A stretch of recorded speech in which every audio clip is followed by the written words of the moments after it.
علم حاصل کرتے ہیں. علم حاصل کرنے کے بعد ان کے بارے میں معروف ہے یہ اپنے ٹائم پہ جا کے درس پڑھتے تھے, فرصت کے موقع پر شام کے ٹائم پر بکریاں چراتے تھے. غریب انسان بکری چراتا تھا. ایک دن کسی نے صدا دی کہ دلدار علی اس کام کے لیے تم خلق نہیں کیے گئے ہو. وہ دیکھ رہے ہیں کہ یہ صدا کہاں سے آ رہی ہے, لیکن اس کو کوئی آدمی نظر نہیں آیا. انہوں نے فیصلہ کیا کہ یہ کوئی میری ہدایت کے لیے تو آواز نہیں ہے کہیں سے, مجھے پڑھنا چاہیے. زیادہ تر میری توجہ علم کے اوپر ہونی چاہیے. پڑھا, پھر وہ نجف چلا گیا. ان کے ساتھ ان کے بہت لمبی داستان ہے, میں بالکل شارٹ اپنے موضوع کے اوپر آ رہا ہوں. یہ جو آج آپ عزاداری کر رہے ہیں, اس عزاداری کے پیچھے اصل ہاتھ کس کا ہے؟ آپ نماز جماعت کر رہے ہیں, آپ نماز جمعہ پڑھ رہے ہیں, ان کو آپ کو پتہ ہونا چاہیے کہ آپ کے محسنین کون ہیں. ہمیں چونکہ پتہ نہیں ہے, انہی محسنین کے اوپر ہم لعنت بھی کر رہے ہوتے ہیں. کروانے والے وہ گرو ہوتے ہیں جن کو ہم سمجھتے ہیں کہ یہ شاید ہماری یہ محسن ہے. یہ محسن نہیں ہوتے, وہ ایجنٹ ہوتے ہیں. یہ گرو لعنتیں کرواتے ہیں اصل محسنین کے اوپر. میں شاید ابھی پیش کرتا ہوں تھوڑی دیر میں. سید دلدار علی کربلا محلہ جاتے ہیں. دعا کی قبولیت کے بہت سارے مواقع بتائے گئے ہیں حدیثوں کے اندر. دعا کی جب قبولیت کے موقع ہوتے ہیں تو حدیث میں بتایا گیا کہ کون کون سے ٹائم پہ دعا قبول ہو سکتی ہے, کون کون سے مقام پر تمہاری دعا قبول ہو سکتی ہے. معصومین نے بتایا ہے. اس موقع پر اگر دعا کی جائے تو خداوند قدوس کے بارگاہ میں اگر کہہ دیں کہ 100% نہیں تو کم از کم 95-99% تک چانس ہوتے ہیں دل سے نکلی دعا کو خدا قبول کر لے گا, کیونکہ انہوں نے وعدہ کیا گیا کہ یہ مواقع دعا کی قبولیت کے ہیں. مثلا کیا موقع ہے؟ جب بارش آ رہی ہو, ہم تو کہتے ہیں بار اللہ ایک عذاب بن گیا ہے, روک دے ہمارا گھر, لیکن وہ قبولیت دعا کے مواقع ہوتے ہیں. رحمت نازل ہو رہی ہوتی ہے, آپ اس رحمت سے دعا مانگ لیں. ہم موقع بھولے ہوئے ہوتے ہیں, نہیں کرتے, اس لیے نہیں کہ ہم ضد میں آئے ہوتے ہیں, ہمیں پتہ ہی نہیں ہوتا ہے, یا پتہ ہوتا ہے بھول چکے ہوتے ہیں. دوسرا موقع ہے کہ جب شادی ہو رہی ہو, نکاح کے ٹائم پہ, شادی کے ٹائم پر مولا فرماتے ہیں بہترین موقع ہے دعا کی قبولیت کا, اور بہترین موقع ہے ہماری امتحان لینے کا. لیکن قربان جو میں اپنے ان عزاداروں کے اوپر کہ خدا نے کہا میں یہ موقع میں نے تم لوگوں کو دیا دعا کی قبولیت کا, رحمت کی نزولیت کا, ہم کاملاً شیطانیت کے چکر میں آ جاتے ہیں. بالکل 180 درجہ الٹا. بعد المشرقین, خدا کہہ رہے یہ موقع وہ ہے کہ جہاں پر میری رحمت نازل ہو رہی ہے تمہارے ہاتھ اٹھ جانے چاہیے. یہ میری رحمت کے نزول کا سب مقام ہے. جہاں پر آپ لوگ شادی کر رہے ہو, نکاح پڑھا رہے ہو, ہم وہاں پر ڈھول ڈھمکے ناچے بے پردگی سارا کچھ کر رہے ہوتے ہیں. یعنی رحمانیت کے علاوہ کاملاً شیطانیت. یہ کیوں ہو رہا ہوتا ہے؟ اس لیے کہ ہم بہہ گئے ہیں رواجوں کے اندر. دین کے اندر بصیرت نہیں ہمارے پاس, رواج ہے رواج. کچھ موقع ایسے ہیں, رات ہے, شب جمعہ کی رات, شب جمعہ ہے مثال کے طور پر, شب قدر ہے, فلاں فلاں فلاں. میں یہ موضوع میرا نہیں ہے, میں جملے کی طرف جانا چاہتا ہوں. اسی طریقے سے مقامات بھی ہیں. ان مقامات کے اوپر جو ہے دعا قبول ہوتی ہے. ایک جگہ ہے جس کے اوپر 100% وعدہ کیا گیا ہے دعا قبول کرنے کا, بشرطے کہ دل سے نکلے, بشرطے کہ بصیرت ہو. جگہ ہے تحت القبہ امام حسین. امام حسین کے حرم کے اندر دعا قبول ہوتی ہے. میں حرم کی دعا کا ممکن نہیں ہوں, لیکن خصوصی طور پر قید لگائی گئی ہے کہ اگر کوئی زائر زیارت کرنے جائے دل سے بصیرت کے ساتھ دعا مانگے, کہاں پر؟ مولا کے قبے کے نیچے کھڑے ہو کر, جہاں پر بالکل وہ جو قبہ بنا ہوا ہے دری کے ساتھ, وہاں پر اگر دعا مانگے تو وہ مقام ہے دعا کی قبولیت کا. وہاں سے دعا کے رد ہونے کے بہت کم چانس ہوتے ہیں. اور رات, جس رات کی دعا کے رد ہونے کے بہت کم چانس ہیں, وہ ہے شب قدر,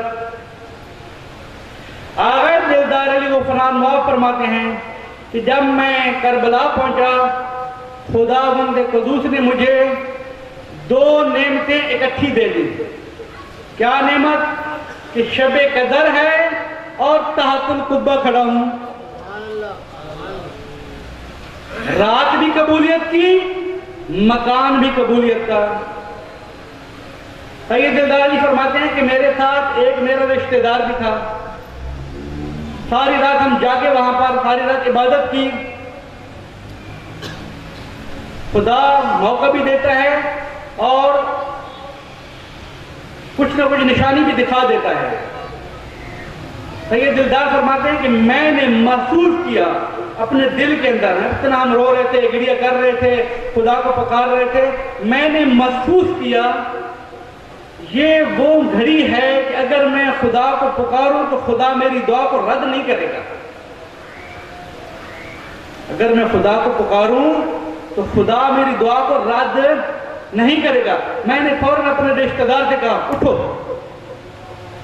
یہاں سے عبادت مسلے پہ چھوڑو، چلتے ہیں تحت القبہ. اس نے کہا کیا؟ میں نے کہا دعا کی قبولیت کی گھڑی آ چکی ہے، دعا مانگو.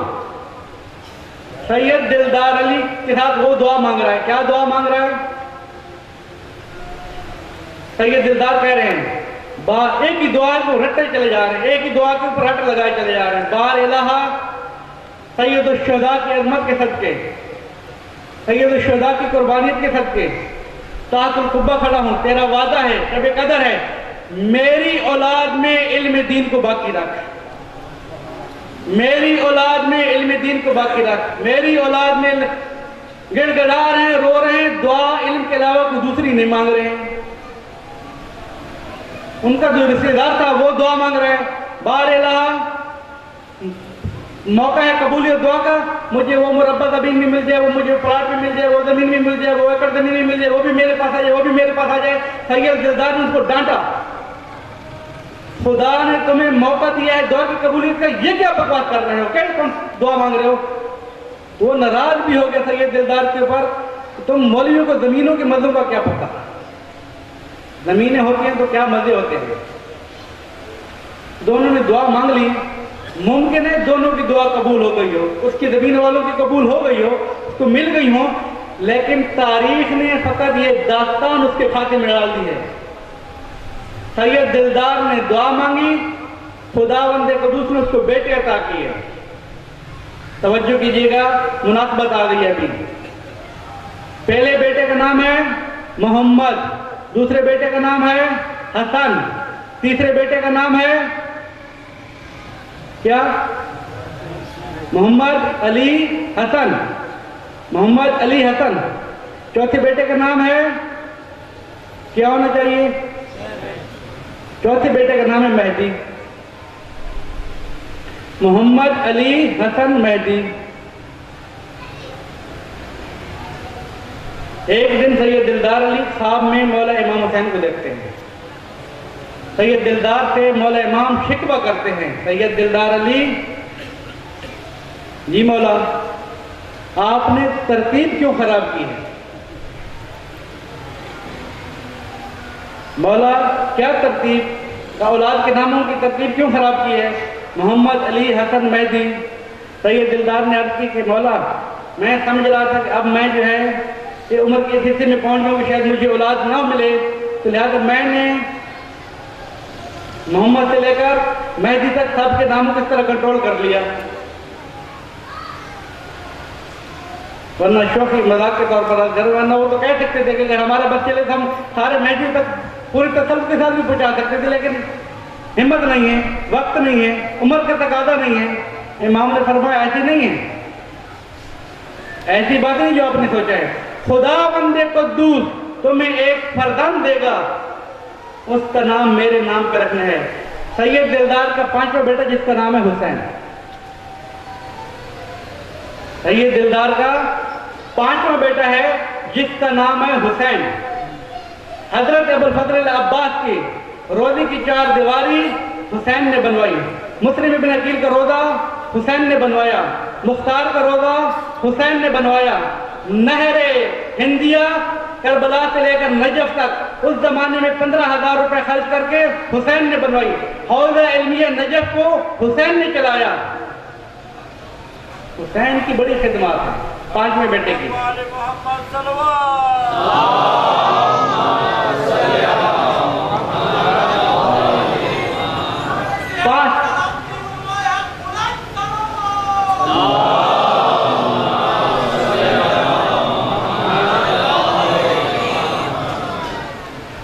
پانچ بیٹے، پانچوں کے پانچ مقام علم کے اوپر فائز ہیں، پانچوں کے پانچ اہل کلام ہیں، پانچوں کے پانچ مکتب اہل بیت کے مروج ہیں. اس کی اولاد کے اندر اس لیے اس کو کہا جاتا ہے خاندان اجتہاد. یہاں پر مجتہد ہی مجتہد پیدا ہو رہے ہیں. وہ دعا کا اثر ہے. بصیرت فی الدین کیا تھی کہ بر وقت فیصلہ کرنا. جب دلدار علی نے دیکھا یہ گھڑی، یہ رات، یہ مقام اس کے علاوہ مجھے کبھی نصیب نہیں ہوگا، تو کیا دعا مانگ سکتے تھے؟ اللہم میرے اولاد کے اندر دین کے علم دین کو باقی رکھ.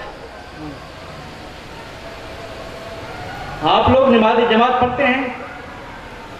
نماز جماعت 13 رجب سن 1200 ہجری 13 رجب سن 1200 ہجری کو لکھنؤ فیض آباد کے اندر پہلی مرتبہ تاریخ ہندوستان لکھنؤ کی یو پی کے اندر پہلی مرتبہ شیعوں کی نماز قائم ہوئی ہے. اس سے پہلے شیعہ نماز نہیں پڑھتے تھے جماعتوں کے ساتھ.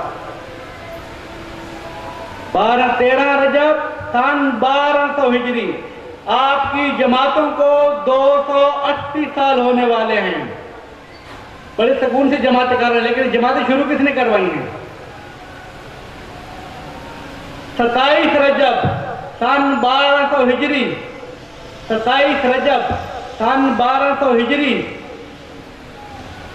پہلی مرتبہ شیعوں کی نماز جمعہ قائم ہوئی ہے دلدار علی کے امامت کے اندر. آپ کے کراچی کے اندر یہاں پر لکھنے والے لکھ کے چلے گئے ہیں سب سے پہلی دلالت دلدار نے پھیلائی ہے ہندوستان کے اندر. آپ لوگ دارے لگا رہے ہوتے ہیں، کتابیں پڑھ رہے ہیں، بکری ہوتی ہیں کتابیں. لکھنے والے بھی جعفر تیار کے ہیں. میں آگے بہت آگے چلا گیا تو پھر بہت مشکل ہو جائے گی. کتابیں مارکیٹ کے اندر موجود ہیں.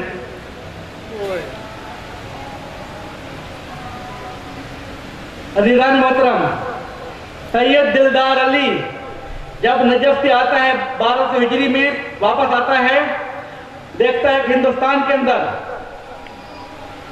شیعت بالکل افراتفری کا شکار ہیں، کوئی پرسان حال نہیں ہے. صوفیوں کا زور ہے، صوفیوں کا. ہمارے ہاں ولی اللہ ہیں سارے کے سارے. صوفیوں کا زور ہے. حسن رضا خان آصف الدولہ کا وزیر اعظم ہے. آصف الدولہ حکمران ہے، حسن رضا خان وزیر اعظم ہے. صوفیوں کا مرید ہے، صوفیوں کا مرید ہے. دلدار علی جب منبر پہ جاتے ہیں، ایک وقت میں دلدار علی کی یہ صفت ہے، فقط اور فقط دلدار علی کی صفت ہے، بر وقت ہر روز 10 محاذوں پہ لڑا ہے یہ شخص. صوفیوں کے خلاف لڑا ہے، سنیوں کے خلاف لڑا ہے، شیعوں کی ترویج کی ہے، عزاداری کو عروج دیا ہے، ادھر سے حکمرانوں کو ٹکرایا ہے، تحفہ نشریہ کے جوابات دیے ہیں، مدرسہ کھولا ہے، شاگردوں کی تربیت کی ہے، اور اتنے حملات اس شخص کے اوپر ہوئے ہر جگہ پہ کہتا تھا. میں ابھی ایک واقعہ سنا تو پھر آپ کو پتہ چلے گا کتنا جری تھا یہ انسان مکتب اہل بیت کی ترویج کے اندر. اس نے تقریریں کی صوفیوں کے خلاف اور بھنگیوں کے خلاف. بھنگ پینا شیعوں والوں کی صفت نہیں ہے، صوفیوں کے دروں پہ جانا علی والوں کی صفت نہیں ہے، صوفیوں کا ولی اللہ کہنا علی والوں کی صفت نہیں ہے، ملنگوں کے پیچھے چلنا. اس طرح کی وہ تقریریں کرتا تھا. حسن رضا خان خود صوفیوں کا مرید، آصف الدولہ خود بھنگ پینے والا، اور روزانہ اس کو خطبوں کی اطلاع ملتی ہے کہ آپ نے کس مولوی کو بٹھایا ہوا ہے. روزانہ آپ لوگوں کے خلاف تقریریں بھی کرتا ہے، آپ لوگوں کے پر لانتیں بھی بھجواتا ہے.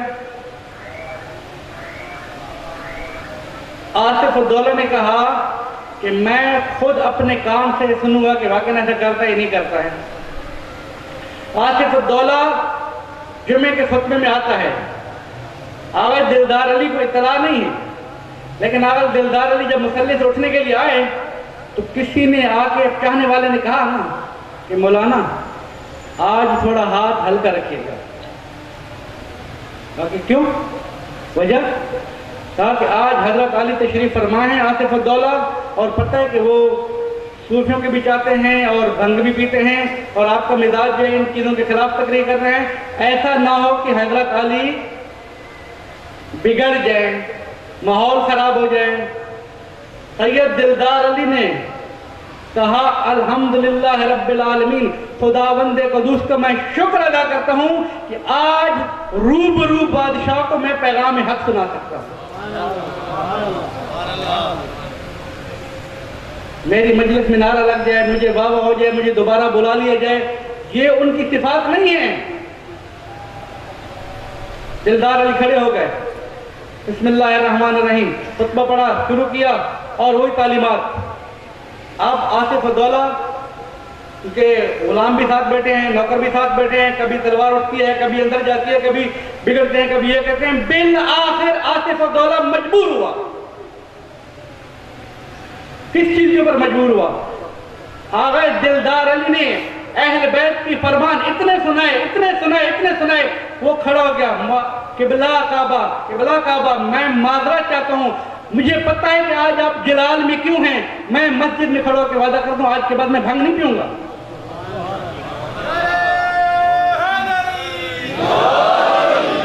نہیں کروں گا یہ کام۔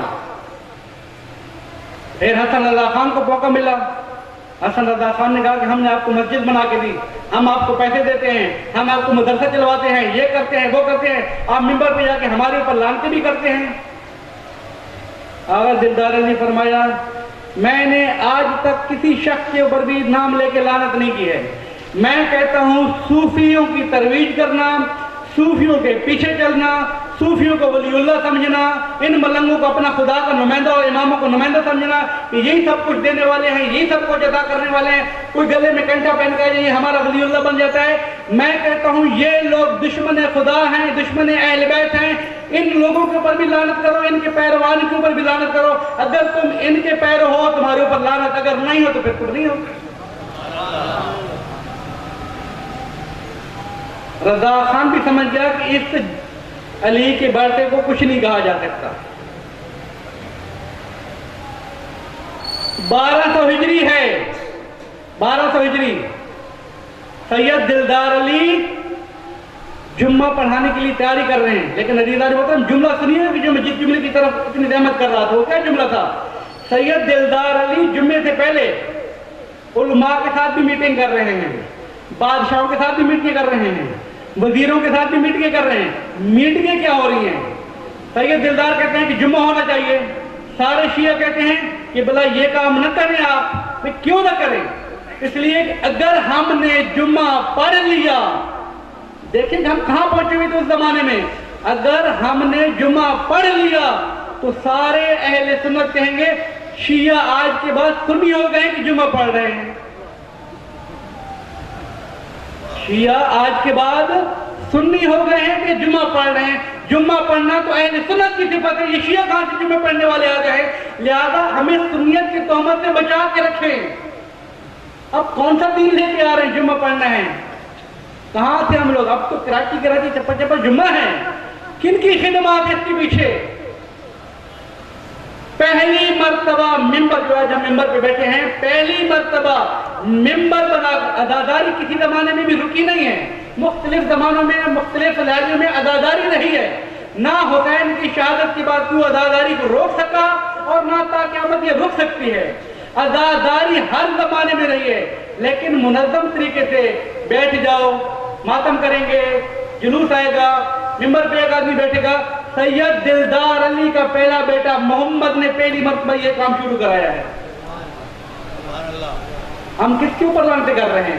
کچھ شعور بھی ہے، کچھ عقل بھی ہے، کچھ بصیرت بھی ہے۔ ممبر والا چونکہ پیچھے جس کو ڈوری ہلنے ہوتی ہے وہ کروا رہا تھا، ہم کر رہے ہوتے لعنتیں، کوئی پتہ نہیں ہم کہہ کیا رہے ہیں۔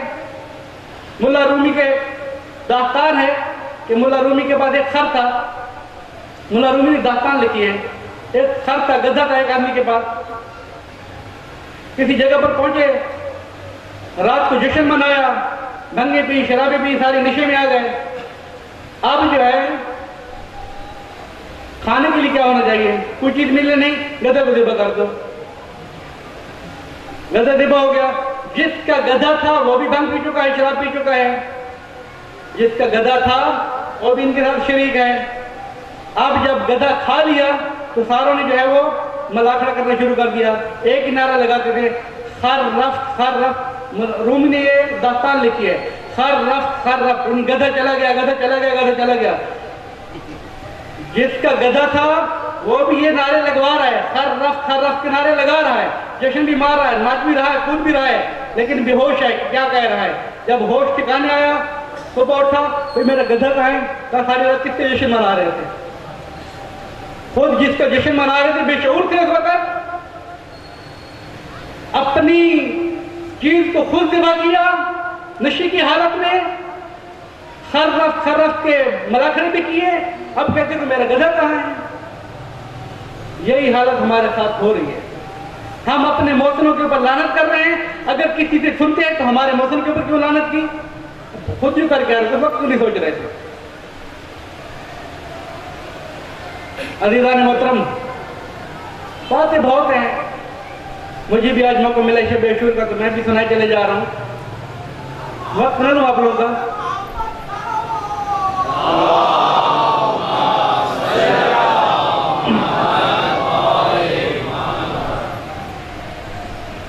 جملہ میں یہ کہہ رہا ہوں کہ سن 1200 ہجری میں پہلی مرتبہ نماز جمعہ قائم ہوئی ہے، نماز قائم ہوئی ہے 1200 ہجری کے اندر۔ شیعت کا نام نشان کھلو وہ نہیں ہے، لیکن سن 1204 ہجری میں، عزیزان محترم توجہ رکھیے گا جس کی طرف میں آپ لوگوں کو بار بار متوجہ کرانا چاہتا ہوں، سن 1204 ہجری میں 4 سال کے بعد شاہ عبدالعزیز محدث دہلوی تحفہ اتنا عشریہ، جس کو میں پہلی مجلس میں ذکر کر چکا ہوں، میں تفصیلات نہیں بتاؤں گا، تحفہ اتنا عشریہ لکھ رہا ہے، اور مقدمے کے اندر پہلے صفحے کے اوپر تحفہ اتنا عشریہ کے پہلے صفحے کے اوپر یہ الفاظ موجود ہیں۔ کیا الفاظ موجود ہیں؟ کہ میں تحفہ اتنا عشریہ اس لیے لکھ رہا ہوں، اس وقت ہندوستان کا کوئی گھر ایسا نہیں ہے یا وہ شیعہ نہ ہو چکا ہو یا شیعت کی فکر وہاں نہ پہنچ چکی ہو۔ اس 4 سال کے اندر انقلاب لے کے کون آیا ہے؟ 4 سال کے اندر عزاداری کروا کس نے دی ہے؟ 4 سال کے اندر حسین کروا کس نے دیا ہے؟ 4 سال کے اندر جگہ جگہ نماز جمعہ کس نے قائم کرا دیا ہے؟ جس نے کروا دی تھی وہ آج ہماری محفلوں میں مطعون ہو رہے ہیں، انہی کے اوپر ہم تبرہ کرتے ہیں، انہی کی ہم مخالفت کرتے ہیں، اور مفتی کون ہوتے ہیں؟ یہ جاہل محسنوں کو بھول چکے ہیں ہم اپنوں کو۔ ایک داستان مفصل انہی مشکلات میں سے ایک مشکل ترین مطلب جس کی طرف میں ابھی آ رہا ہوں بغیر کسی مقدمے کے، یہ کتاب میرے پاس ہے، ایک مسئلہ ہے جس کو میں مقدمہ بھی نہیں بناتا ہوں، چھیڑ بھی رہا ہوں۔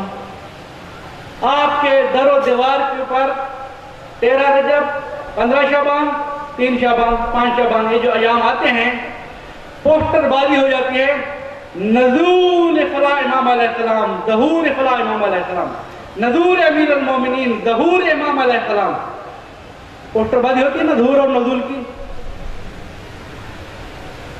یہ ظہور اور نزول کا نظریہ کون دے رہا ہے، کہاں سے آ رہا ہے، کیوں آ رہا ہے؟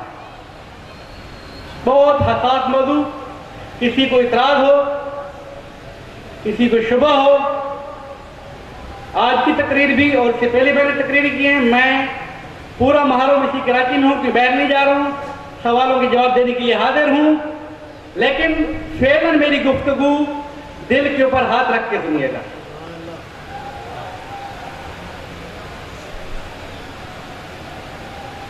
امام مہدی علیہ السلام کے بارے میں ہم کیا نظر رکھتے ہیں؟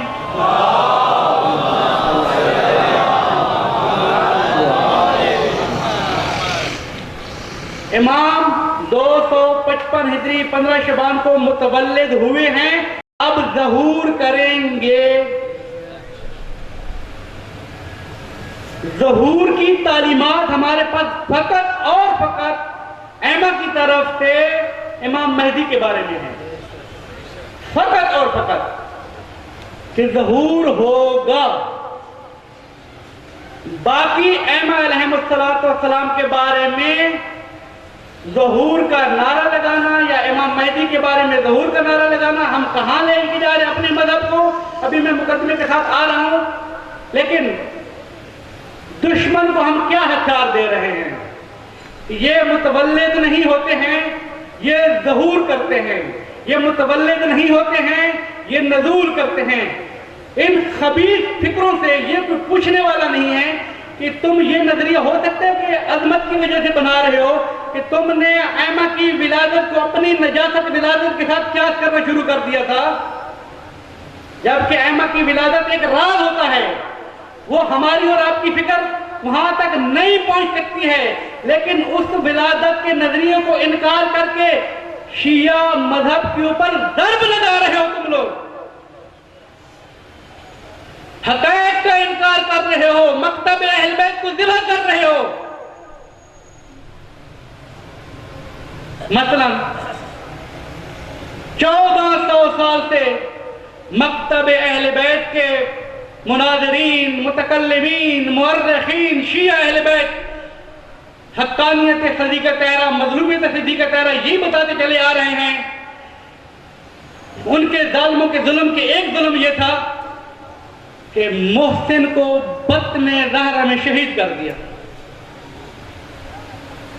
یہ ہمارے ساتھ واقعہ پیش آیا ہے پنجاب کے اندر. ذاکر تقریر کر رہا ہے، نزول نزول نزول نزول ظہور کی تقریریں کر رہا تھا. ایک صاحب نے کھڑا ہو گیا آدمی، اس نے کہا ذاکر صاحب 13 لاکھ احسان، پنجابی رہے LIG کے اندر.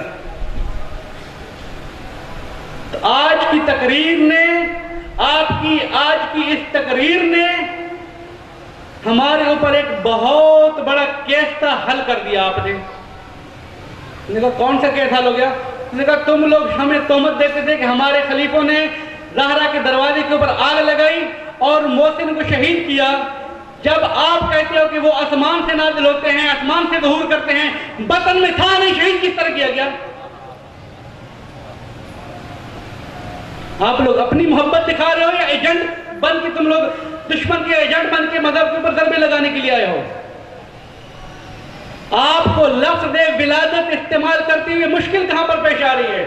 وقت میرے پاس بالکل ختم ہو گیا. میں تعلیمات آل محمد آپ کو دکھانا چاہتا ہوں کہ جب حضرت عیسیٰ علیہ السلام کے بارے میں بطول اور عذرا خاتون، حضرت مریم معصومہ ہیں، حضرت عیسیٰ معصوم ہیں، اول العزم نبی ہیں، صاحب کتاب نبی ہیں، ان کے بارے میں سورہ مریم آیہ نمبر 33 کے اندر حضرت عیسیٰ جب یہ کہتے ہیں خود اپنے بارے میں کہ سلام ہو میرے اوپر یوم ولدت، کہ جس دن میں پیدا کیا گیا ہوں، جس دن میں متولد ہوا ہوں، خدا کی سلامتی ہو میرے اوپر. جس دن میں مارا جاؤں گا، خدا کی سلامتی ہو میرے اوپر.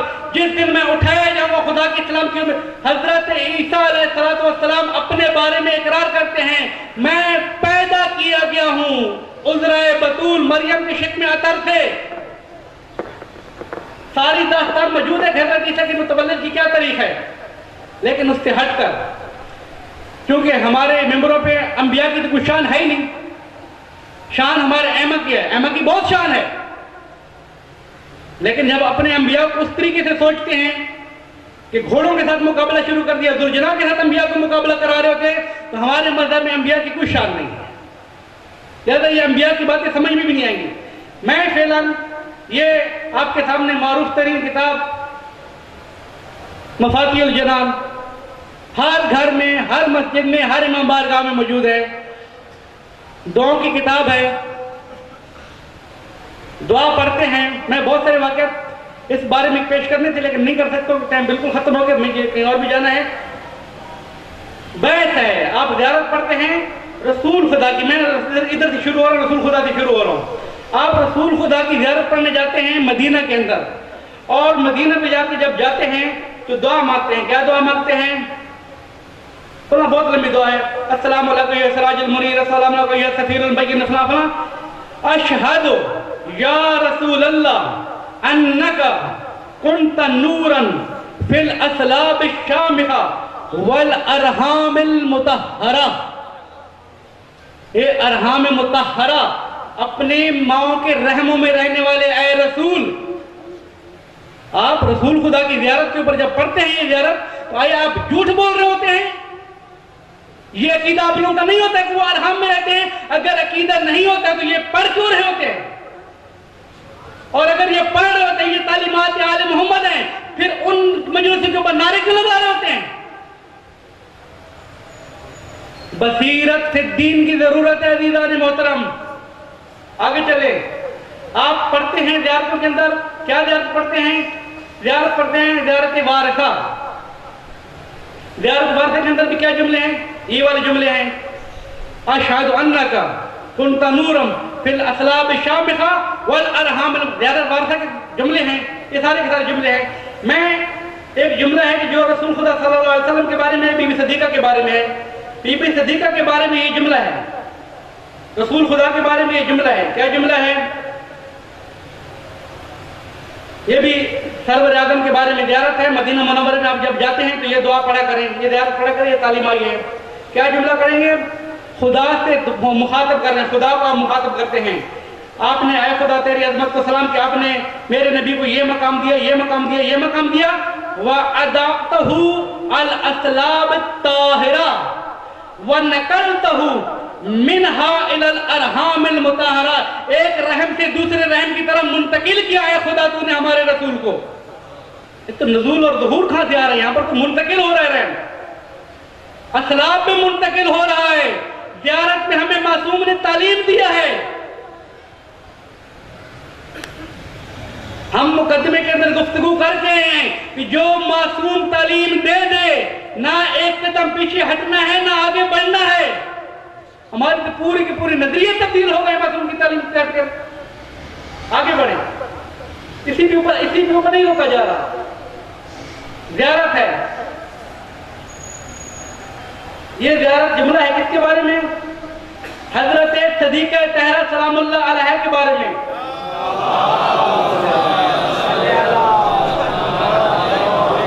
میں ساری دعا نہیں پڑھتا، مطلوبہ جملے کو پڑھاؤں گا۔ دعا کرتے کرتے آتے ہیں اور فرماتے ہیں وَسَيِّدَةَ النِّسَاءِ وَمُبَشِّرَةِ الْأَوْلِيَاءِ وَحَلِيفَةِ الْوَرْءِ وَزُهْدِ وَنُفَاةِ الْفِرْدَوْسِ وَقُلْ الَّتِي شَرَّقْتَ مَوْلِدَهَا بِنِسَاءِ الْجَنَّةِ۔ اے اللہ، تو نے نساء جنت کے کو فاطمہ کی ولادت کے ساتھ شرف بخش دیا ہے، مشرف کر دیے فاطمہ کی مولدہا ولادت۔ ہمارے امام تعلیم دے رہے ہیں کہ میری جدہ کی قبر پہ آؤ تو یہ دعا مانگنا۔ ہمیں لفظ ولادت پریشان کر رہا ہے۔ پریشان کر کیوں رہا ہے؟ میں اس کے اوپر ابھی آنے والا ہوں، لیکن میں سارے کے جملے ابھی سارے کروں گا تو بہت ساری چیزیں ہو جائیں گی۔ اس کے بارے میں جملہ ہے سرور اعظم کے بارے میں۔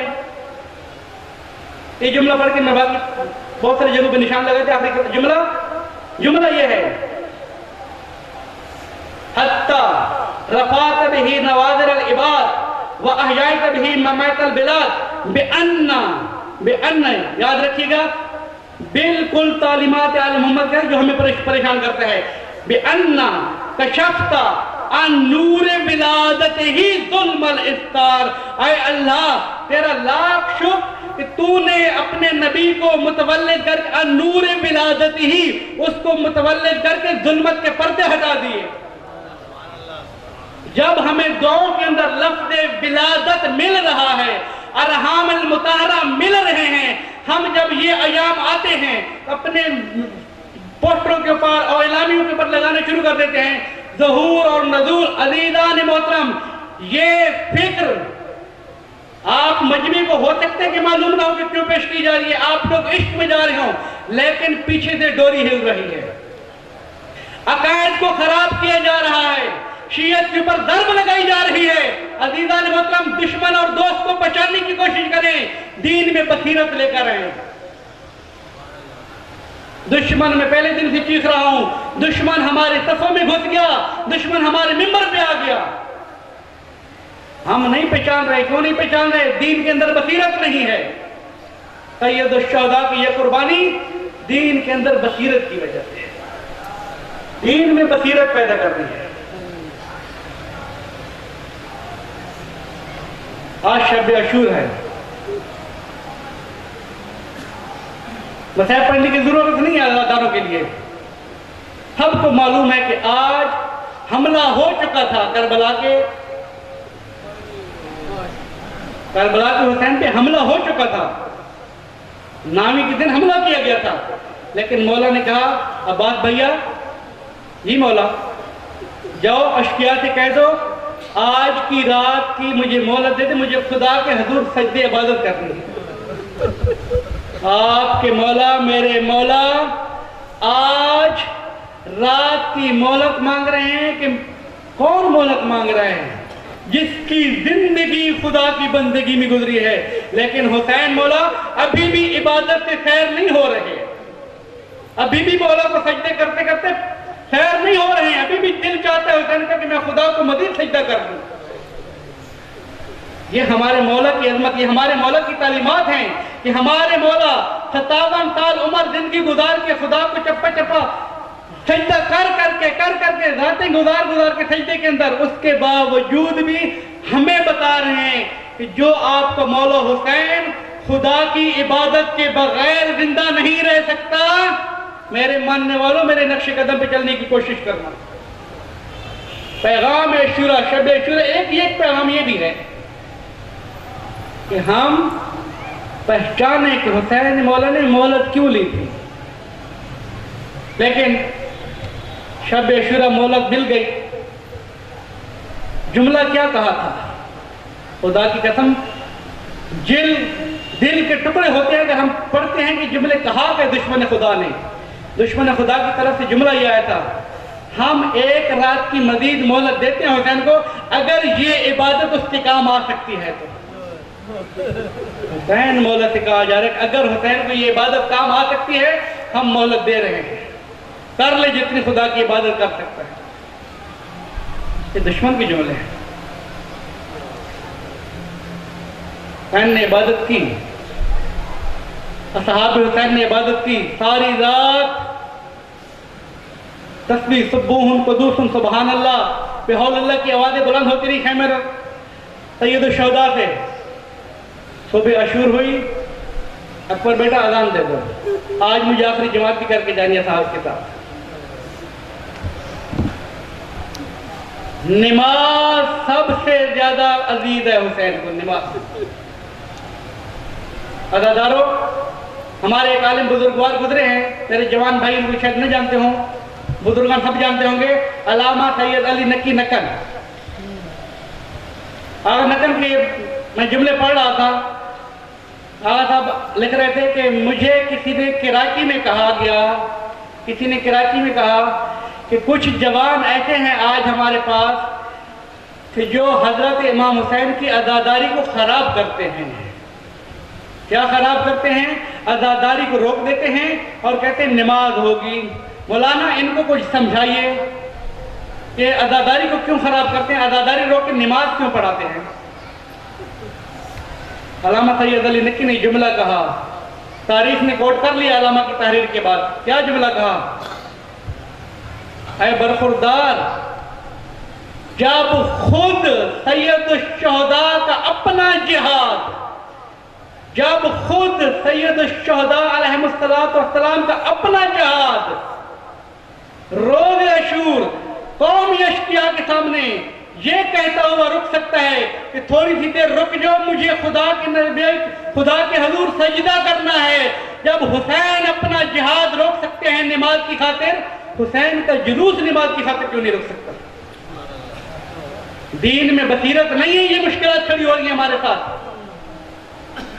ہماری مشکل کہاں پر ہے؟ ہم نے حسین کی عزاداری نماز کو ٹکرایا ہے. ٹکرانے کی باتیں نہیں ہیں عزیزان محترم.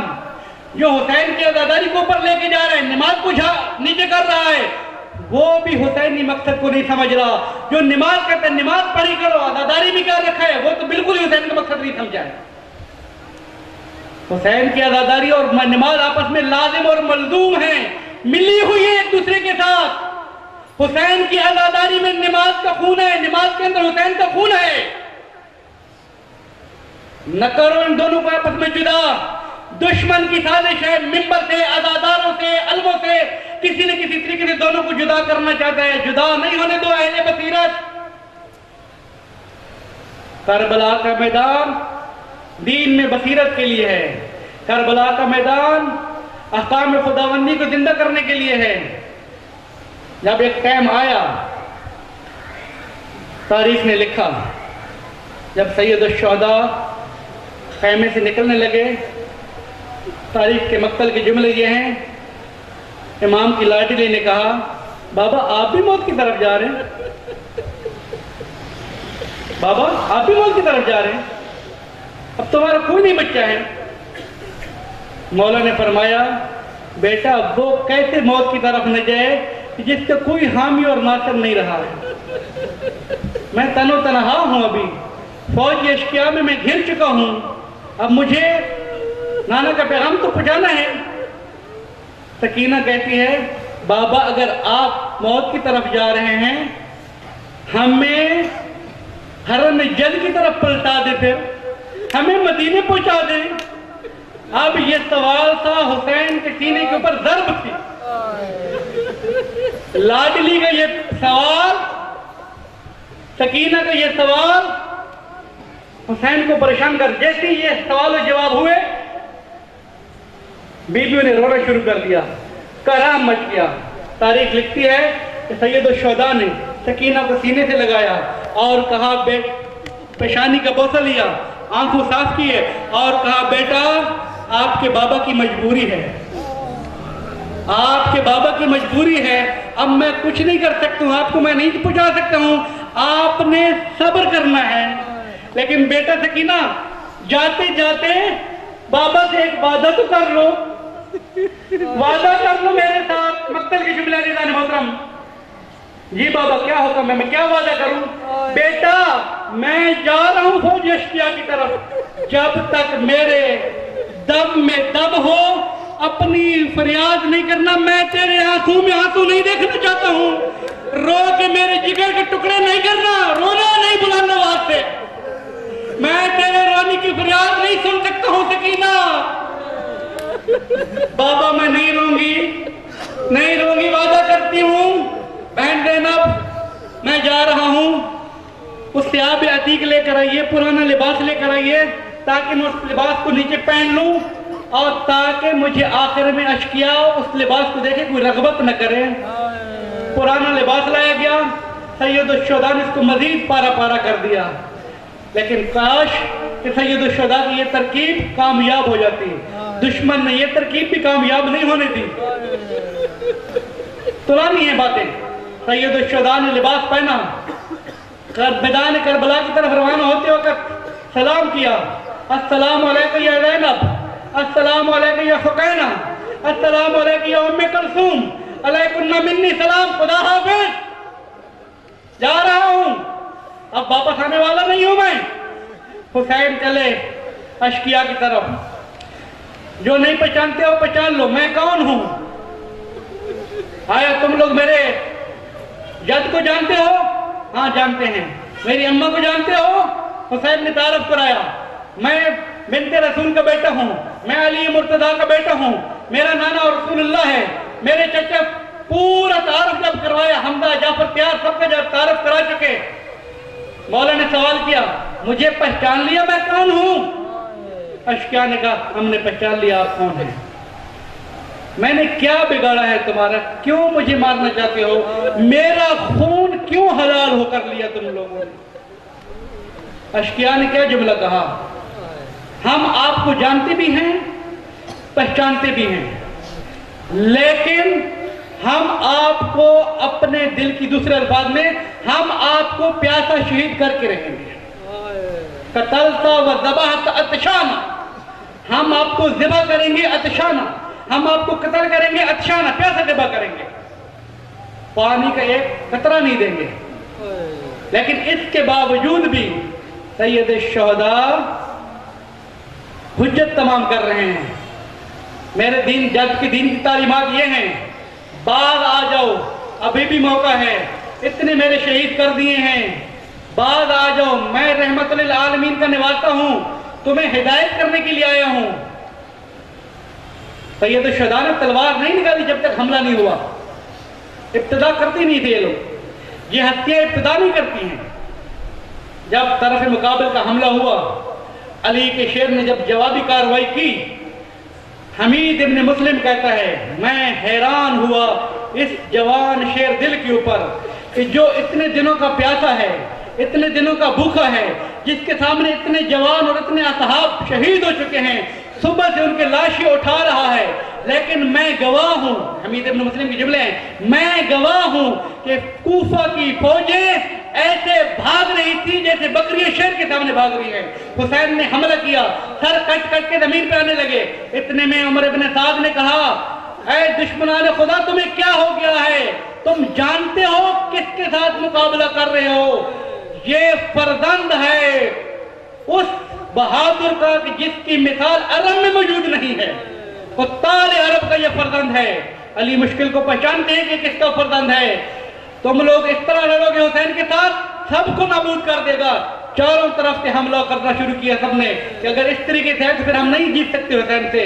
چاروں طرف سے حملہ ہوا، کہیں سے تیر آیا، کہیں سے پتھر آیا، کہیں سے تلوار چلی۔ کیسے چلی؟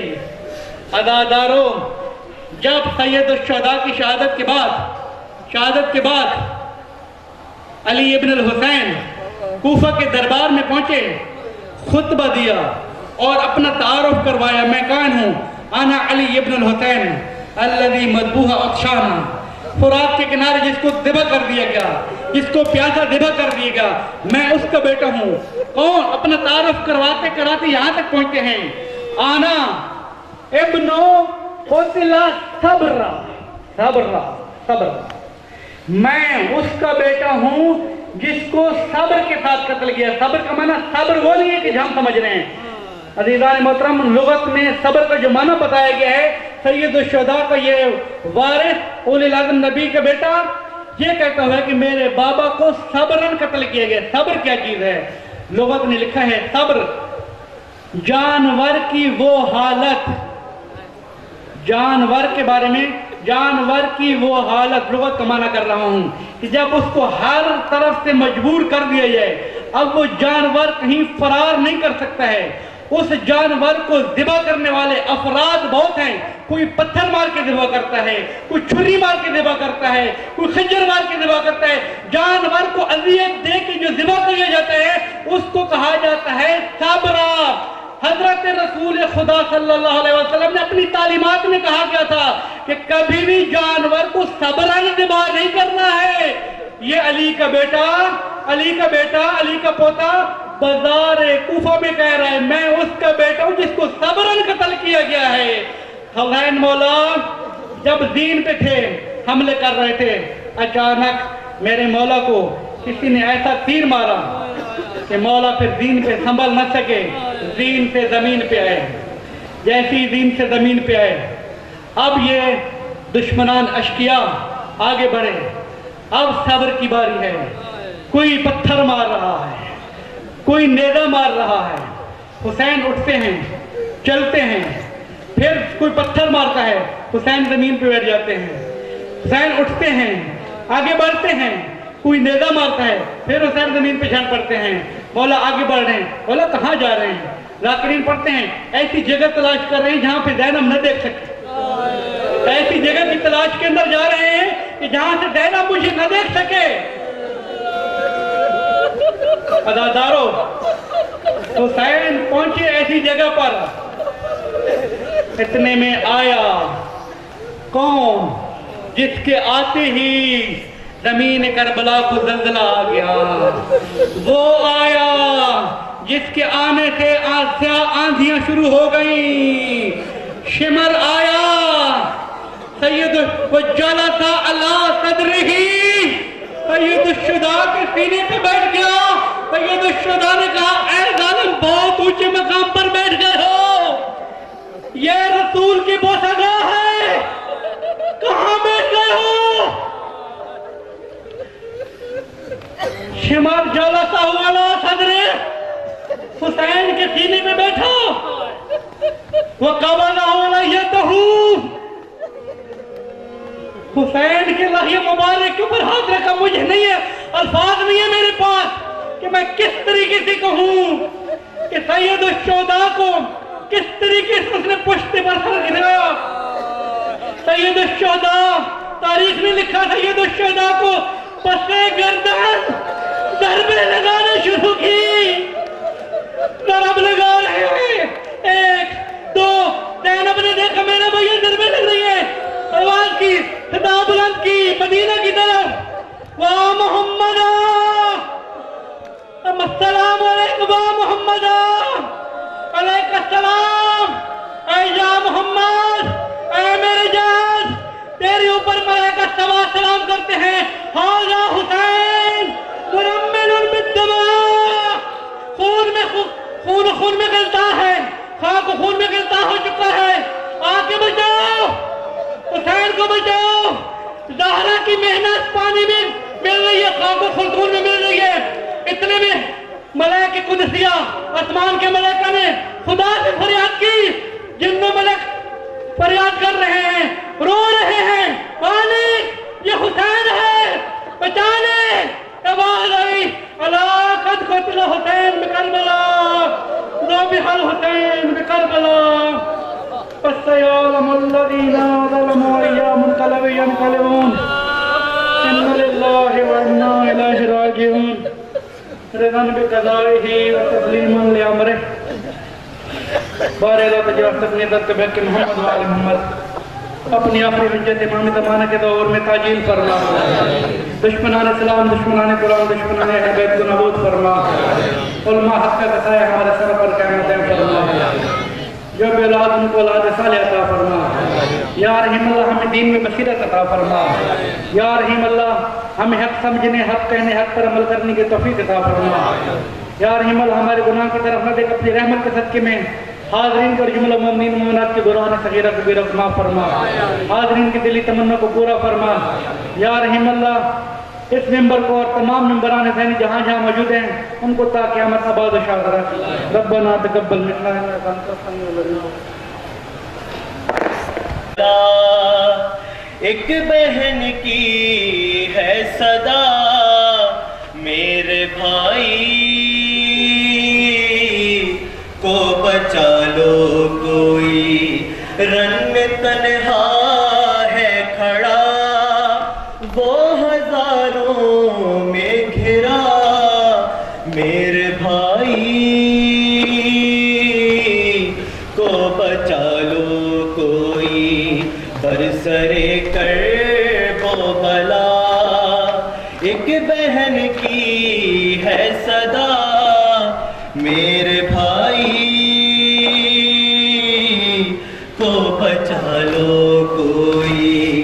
آؤ اے پیارے نبی آؤ اے بابا علی آؤ اماں زہرا یہ مدد کی ہے گھڑی کٹ نہیں جائے کہیں بھائی کا خشک گلا میرے بھائی کو بچا لو کوئی برسرے کرب و بلا. ایک بہن کی ہے صدا میرے بھائی کو بچا لو کوئی. کوئی پتھر کو لیے کوئی خنجر کو لیے کوئی تلوار لیے تیر کوئی لے کے کوئی نیزے کو لیے بھائی کی سمت بڑھا میرے بھائی کو بچا لو کوئی برسرے کرب و بلا. ایک بہن کی ہے صدا میرے بھائی کو بچا لو کوئی. کس سے فریاد کروں کس کو آواز میں دوں کوئی سنتا بھی نہیں ہائے میں بے بس ہوں. اے خدا میرے خدا دے رہی ہوں میں صدا, میرے بھائی کو بچا لو کوئی برسرے کرب و بلا. ایک بہن کی ہے صدا میرے بھائی کو بچا. اب کوئی پاس نہیں, اب کوئی آس نہیں, اب تو اکبر بھی نہیں, اب تو عباس نہیں. اب تو احساس کرو شامیوں بہر خدا میرے بھائی کو بچا لو کوئی برسرے کرب و بلا. ایک بہن کی ہے صدا میرے بھائی کو بچا لو. اپنا گھر چھوڑ دیا میں نے بھائی کے لیے, سب کو قربان کیا میں نے بھائی کے لیے, اور وہ بھائی بھی اب قتل ہونے کو چلا میرے بھائی کو بچا لو کوئی برسرے کرب و بلا. ایک بہن کی ہے صدا میرے بھائی کو بچا لو کوئی. تیر پر تیر چلے زخم پر زخم لگا, زین پر رک نہ سکا یوں زمیں پر آیا, درمیاں زین و زمین ہے وہ سجدے میں جھکا میرے بھائی کو بچا لو کوئی برسرے کرب و بلا. ایک بہن کی ہے صدا میرے بھائی کو بچا لو کوئی. کربلا کرب و بلا کیسا یہ ظلم ہوا, ایک پیاسے پر اب کند خنجر ہے چلا. وقت ذبح ہے کھڑی پھر بھی پانی نہ ملا میرے بھائی کو بچا لو کوئی وہ بلا. ایک بہن کی ہے صدا میرے بھائی کو بچا لو کوئی. آندھیاں چلنے لگیں خون کی برسات ہوئی, ایک مظلوم بہن زین روتی ہی رہی, کوئی بھی آیا نہیں اس نے 100 بار کہا میرے بھائی